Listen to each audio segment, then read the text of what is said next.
Have you heard of a boomerang job? Yes, this is a new term. It's a new term, really new and what it term. means is somebody leaves, and like a boomerang, they end up coming back. It turns out that new hires among companies, of all new hires among companies, this is on LinkedIn, this is a study they did, 4.5% were boomerang workers in 2021. They were workers who left in 2020 or perhaps were downsized in 2020 and came back. That's compared to 3.9% in 2019. And this isn't a matter of you were laid off and you anticipated your job would be back. This was you thought it was over, and then the phone rang and you were given an opportunity to come back and you took it gladly, and maybe you even had another job in the meantime. Well, and what they're doing is they're sweetening the pot. They are saying, usually it will be a change in pay, an increase, and more flexibility in the schedule, something they didn't have before. Let's say somebody's a parent and they leave because they weren't able to manage the kids' schedules with kids, being in and out of school.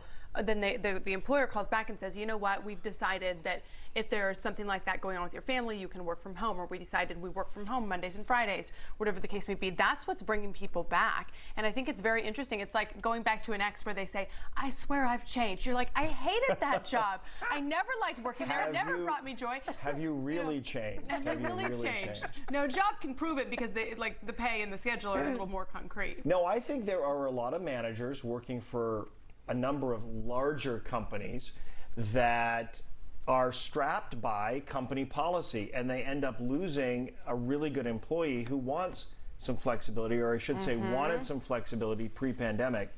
And the manager said, my hands are tied. There's nothing I can do. I can't defy company policy. We really don't want to lose you, but we can't accommodate this.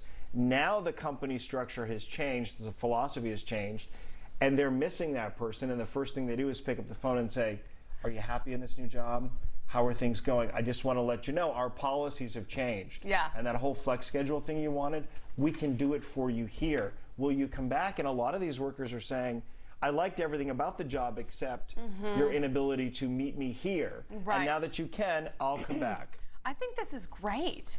Well, I mean, and if there can be some compromise. Sure. And bring some longevity. You're probably like not vested anymore once you left. You probably have to start over on the retirement plan. But I think that this is nice that instead of people feeling, employers feeling desperate for employees and employees feeling upset that they can't find the thing that they want. Right. And imagine when it's all said and done, if you were to add up the cost of having let that person go, hiring someone to replace them, then calling them back and onboarding them again.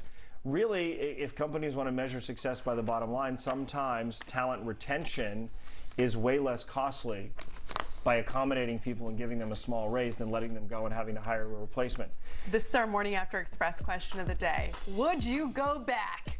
When they say, will you come back? Will you go crawling back? If they, change something, if you're somebody who was a part of the Great Resignation, what would make you go back to your old job, if anything? I almost went back once. I was at ABC and got a call from the old show that I worked on, The Daily Buzz, and I was so close to going back. Then something else happened for me in New York, and I just couldn't turn it down. But yeah, things had changed there in a way, and the job was a little different, and the location had moved to Orlando, and I thought I can go to Disney World in the afternoons.